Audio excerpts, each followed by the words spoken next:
Kalian pasti nggak asing dong sama yang namanya media sosial. Dari bangun tidur sampai mau tidur lagi, nggak jarang kita langsung buka aplikasi itu. Tapi pernah nggak sih kalian mikir kalau media sosial itu bisa jadi racun buat kita?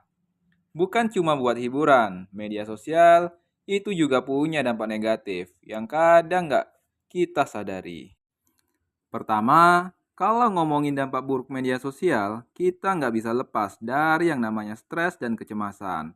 Sebuah studi nemuin kalau orang yang sering buka media sosial cenderung lebih mudah merasa cemas dan nggak puas sama hidupnya. Kenapa? Karena kita sering banget ngebandingin hidup kita sama orang lain. Padahal yang kita lihat itu cuman highlight-nya aja. Jadi, jangan heran kalau kamu ngerasa kok hidup gue nggak seoke mereka ya.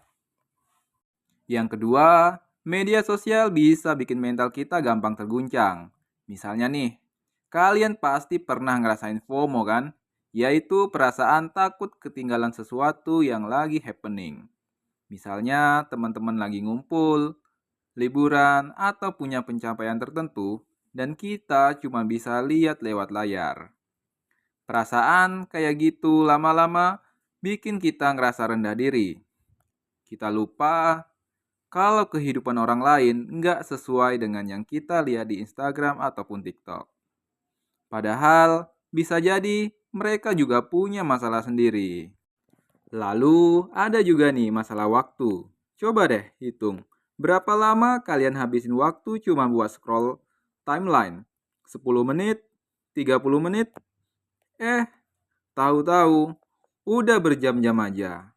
Kita sering nggak sadar kalau waktu yang kita habisin buat ngecek sosial media bisa dipakai buat hal yang lebih produktif.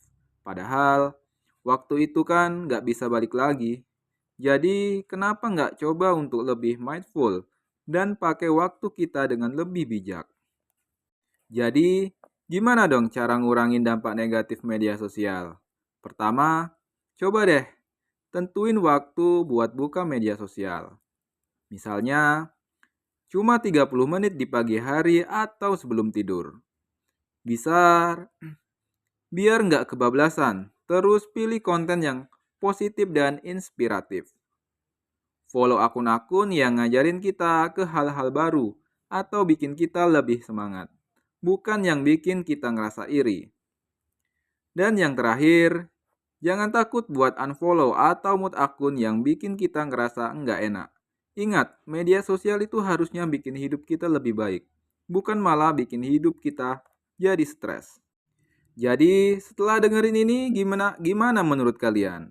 Apakah media sosial itu lebih banyak dampak buruknya atau malah bermanfaat? Coba deh tulis di kolom komentar. Yuk kita obrolin bareng. Jangan lupa like, share, dan subscribe. Kalau kalian suka konten kayak gini, sampai jumpa di video selanjutnya.